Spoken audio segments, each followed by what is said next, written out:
জানেন আপনি যখন মারা যাবেন মুনকার নকির আসার আগে আরেকটা ফেরেশতা কবরে আসবে যার নাম রুমন। সে আপনাকে বসাবে, বলবে লেখো উকতুব আমালাক, তোমার ৬০ বছর কি কি করেছো প্রত্যেকটা মুহূর্ত লিখে দাও। ৭০ বছর যা যা করেছো সব লিখে দাও। ৯০ বছর যা যা করেছো সব লিখে দাও। আপনি জীবনে একটা বাজারের লিস্ট লেখেন নাই, আপনি জীবনে একটা দোকানের হিসাব লেখেন নাই।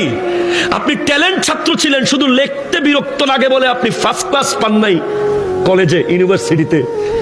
আপনাকে ৬০ বছরের লেখা লিখতে হবে। প্রশ্ন করবেন, এই ফেরেশতা কালি কোথায় পাবো এত?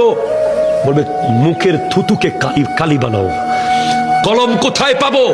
হাতের আঙ্গুলকে কলম বানাও। কাগজ কোথায় পাবো? গায়ের কাফনকে কাগজ বানাও। লিখে দিতে হবে। নামাজ পড়েছেন, কলম চলবে দ্রুত। রোজা রেখেছেন, কলম স্পিডে চলবে। দান করেছেন, কলম স্পিডে চলবে। মা বাবার খিদমত করেছেন, কলম দ্রুত চলবে। সুদ খেয়েছেন, কলম চলবে না। ঘুষ খেয়েছেন, কলম চলবে না। জুলুম করেছেন, কলম চলবে না। মিথ্যা বলেছেন, কলম চলবে না। নাটক দেখেছেন, কলম চলবে না। বাটপারি করেছেন, কলম চলবে না। নামাজ পড়েন নাই, কলম চলবে না।